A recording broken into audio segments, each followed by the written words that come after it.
राधे राधे भक्तों।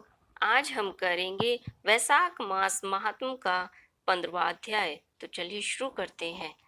फिर राजा ने हाथी पर ढोल रखकर सारे शहर में यह सूचना कराई कि 8 वर्ष की आयु से लेकर 80 वर्ष की आयु तक जो भी मनुष्य मेष की संक्रांति में सूर्योदय से पहले स्नान नहीं करेगा तो वह दंडनीय समझा जाएगा और शहर से निकलवा दिया जाएगा। पुत्र, भार्य, इष्ट मित्र चाहे जो भी हो, वैशाख मास में धर्म का पालन नहीं करेगा तो मैं उसको चोर के समान समझूंगा। प्रातःकाल पवित्र जल में स्नान करो, स्थान स्थान पर प्याऊ लगवाओ, यथाशक्ति योग्य ब्राह्मणों को दान तथा अन्य धर्म के कार्य करवाओ।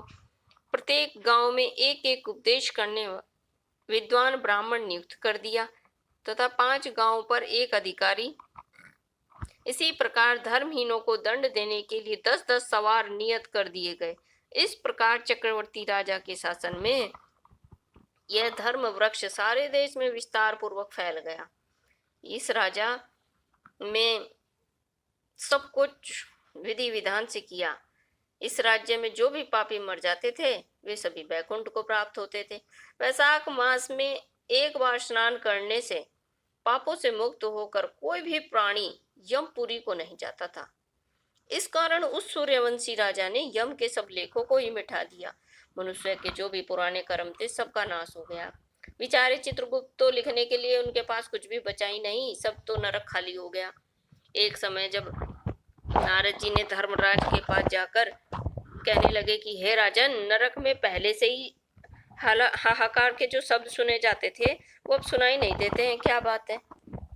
हाथ पर हाथ रखे मुनि बैठे हैं, बड़े बड़े पापी भी अब तुम्हारे लोक में नहीं आते, इसका क्या कारण है? तब धर्मराज कहने लगे, महामुने, एक राजा पृथ्वी पर हुआ है। अपने राज्य में उसने आज्ञा दी कि जो कोई वैशाख के धर्मों का पालन नहीं करेगा वह दंडनीय होगा। सो उसके डर के मारे प्राणी वैशाख मास के धर्मों का पालन करके वैकुंठ को जा रहे हैं। वह राजा चक्रवर्ती है और सारे संसार में उसकी आज्ञा का पालन होता है। कर्मों के नाश से चित्रगुप्त के लिए लिखने को कुछ रहा ही नहीं और मैं काठ की मूर्ति के समान बैठा हूँ। अब मैं युद्ध करके उसको मारूंगा क्योंकि मेरे पास अब कोई काम कुछ रहा ही नहीं है और सेवक को स्वामी का कार्य अवश्य करना चाहिए। यदि वह मुझसे नहीं मरेगा तो ब्रह्मा जी के पास जाकर उनसे निवेदन करूंगा। इस प्रकार नारद जी कहने लगे, यमराज मृत्यु, रोग, जरा आदि सब सेवकों को अपने दूतों को साथ लेकर दंड धारण कर भैंसे पर चढ़कर पृथ्वी पर आया और सिंहनाद करते हुए उस राजा की नगरी को चारों ओर से घेर लिया। इससे समस्त प्रजा और अत्यंत भयभीत हो गई। राजा भी यह सुनकर यम ने पुरी को घेर लिया, अपनी सेना को सजाकर नगर के बाहर आया। फिर दोनों में ऐसा घोर युद्ध होने लगा कि रोमांच खड़े हो गए। राजा ने थोड़ी देर में मृत्यु काल, रोग, यमराज के दूसरे दैत्यों को मारकर भगा दिया। तब भैंसे पर सवार यमराज स्वयं राजा के सम्मुख आया और कहने लगा और बाणों की वर्षा करने लगा। राजा ने 3 बाणों उसके धनुष को भी काट दिया। तब यम ढाल तलवार लेकर आया राजा को मारने। तब राजा ने उसकी तलवार भी काट डाली। काले सर्प की फुंकार मारता हुआ क्रोधित होकर एक बाण यम के मस्तक पर मारा। तब यमराज ने क्रोधित हो अपना दंड उठाया और ब्रह्मास्त्र से अभिमंत्रित कर दिया और राजा पर छोड़ दिया। उस समय बड़ा हाहाकार मच गया। तब विष्णु भगवान ने अपने भक्त की रक्षा हेतु सुदर्शन चक्र छोड़ा, जो युद्ध स्थल में दंड से युद्ध कर ब्रह्मास्त्र को निवारण करता हुआ यमराज को मारने लगा। यह देखकर वह भक्त राजा भयभीत होकर चक्र की स्तुति करने लग गया कि हे विष्णु भगवान के हाथ के आभूषण सहस्त्रधार, तुम्हें नमस्कार है। भगवान तुमको सारे लोगों की रक्षा के लिए धारण करते हैं, क्योंकि जो देवताओं के द्रोही है तुम उनके काल हो। सो हे जगतपते, इस यम की रक्षा करो। ऐसी स्तुति सुनकर चक्र यम को राजा के पास छोड़कर स्वयं वैकुंठ को चला गया।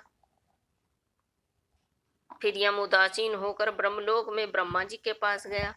उसको इस प्रकार देखकर सब सभासद विस्मित होकर आपस में बातें करने लगे और यम को यहाँ पर कैसे आना हुआ, कहीं ब्रह्मा जी के दर्शन को तो नहीं आया, इसको तो कभी क्षण भर को भी काम से अवकाश नहीं मिलता, देवता तो आकुल है। ऐसी बात न कभी पहले देखी थी न सुनी थी। यह सब ऐसा ही कह रहे थे कि तभी सभी प्राणियों का स्वामी सूर्य का पुत्र यम ब्रह्मा जी के चरणों में इस प्रकार गिर गया जैसे जड़ से कटा हुआ वृक्ष निराश्रित होकर पृथ्वी पर गिर जाता है। वह त्राही त्राही पुकारने लगा कि हे देवेश, मेरा अत्यंत अपमान हो गया है, मेरे वस्त्र फाड़ डाले और मुझको अत्यंत पीटा गया है, मेरी प्रतिष्ठा और मर्यादा सब भंग हो गई। हे कमलासन, आपके होते हुए मेरी यह दुर्गति कैसी हुई? ऐसा यह यम मूर्छा खाकर पृथ्वी पर गिर गया। तब वहां पर बड़ा कोलाहल हुआ। सब आपस में विचार करके कहने लगे, स्थावर जंगम सबको खाने वाला, मनुष्य को संताप देने वाला दुखी क्यों हो गया?